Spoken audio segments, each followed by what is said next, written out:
꼭 기억해야 할 3계명이 있는데요. 첫째, 신선도가 생명입니다. 그 다음에 최악의 교차점을 피하셔야 합니다. 그리고 세 번째, 안녕하세요. 휴먼 피부과 송도점 원장 김지훈입니다. 원장님, 제가 화장품 바꾼 것도 없고 잠도 잘 잤는데 갑자기 얼굴이 붉어지고 바늘로 찌르는 것처럼 따가워요. 가끔 가렵기도 하고요. 혹시 요즘에 피부가 안 좋아지시면서 이렇게 가스가 많이 차거나 좀 속이 불편하진 않으셨나요? 제가 원래 과민성 대장증후군이 있긴 한데 그게 상관이 있나요?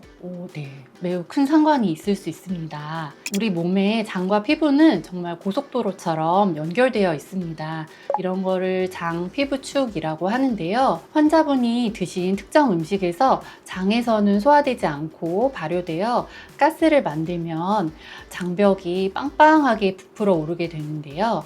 이런 음식을 포드맵 음식이라고 합니다. 이때 장 속에 있던 면역세포들이 깜짝 놀라서 히스타민이라는 물질을 쏟아내게 되는데요. 이 히스타민이 혈관을 타고 얼굴로 올라오면 혈관을 확장시키기도 하고요. 또 신경 안테나를 건드리게 되면 따갑기도 가렵기도 할 수 있습니다. 저는 아침마다 건강하려고 샐러드 먹긴 하거든요. 그런데 채소 중에서도 시금치나 토마토, 그리고 가지나 호박, 오래된 버섯이나 또 아보카도 이런 것들은 대표적으로 고히스타민 채소입니다. 그래서 당분간은 히스타민 걱정이 없는 당근이나 감자, 오이, 데친 브로콜리, 양배추로 바꾸시는 게 좋을 것 같아요. 매운 음식은 안 되겠죠? 네.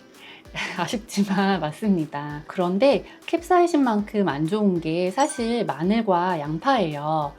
마늘과 양파 속에 있는 포드맵 성분은 굽거나 끓여도 사라지지 않고 장을 부풀리는 주범이 될 수 있습니다.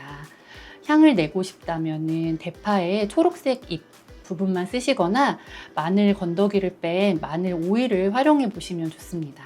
우유가 안 좋다고 해서 두유 마시는데 그거는 괜찮나요? 알고 계신 대로 우유는 피부 염증을 유발하는 IGF-1 때문에 안 좋은데요. 이는 저지방 우유나 락토프리 우유도 마찬가지입니다. 그런데 일반 두유는 장에서 가스를 만드는 포드맵 성분이기 때문에 사실 가장 안전한 거는 아몬드유나 귀리유입니다. 제가 지난번에 와인 마시고 피부가 안 좋았던 기억이 있어서 역시 술도 좀 조심해야겠죠? 네. 와인이나 맥주 같은 발효주에 특히 히스타민이 높아요. 안주로 드시는 베이컨이나 소시지, 치즈도 마찬가지고요. 숙성회나 숙성고기도 히스타민 함량이 매우 올라가므로 주의하셔야 합니다. 대신 신선한 화로회나 생고기를 드시는 것이 좋겠습니다. 근데 제가 김치는 꼭 먹어야 되는데 발효식품 끊으려면 어떻게 해야 돼요?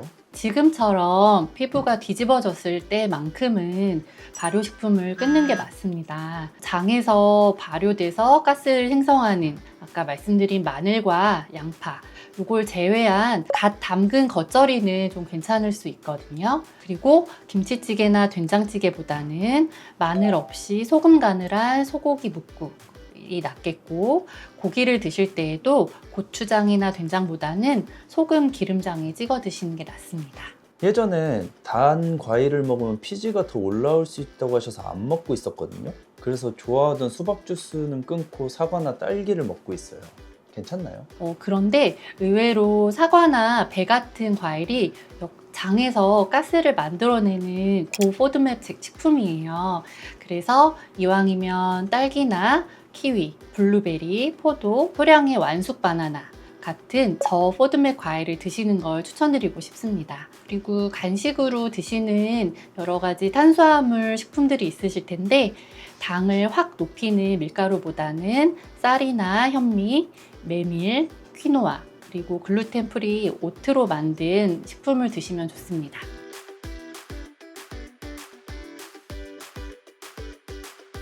마지막으로 이 식단을 실천할 때 꼭 기억해야 할 3계명이 있는데요. 첫째, 신선도가 생명입니다. 냉장고에 남겨놓은 음식을 다시 드시지 않는 것이 좋겠고요. 그 다음에 최악의 교차점을 피하셔야 합니다. 고포드맵이면서 고히스타민인 음식, 예를 들어서 오래된 된장찌개 속에 양파와 마늘, 이것은 피부 신경을 폭발시키는 1순위 금기 음식입니다. 그리고 세 번째, 이러한 음식 제한이 사실 평생은 아닙니다. 피부 증상이 심한 2주에서 4주 동안만 엄격히 제한해서 신경의 과민성을 진정시키면 좋습니다. 그 뒤에 하나씩 음식을 다시 먹어보면서 나만의 안전식품 리스트를 구축하는 것이 핵심입니다. 감사합니다.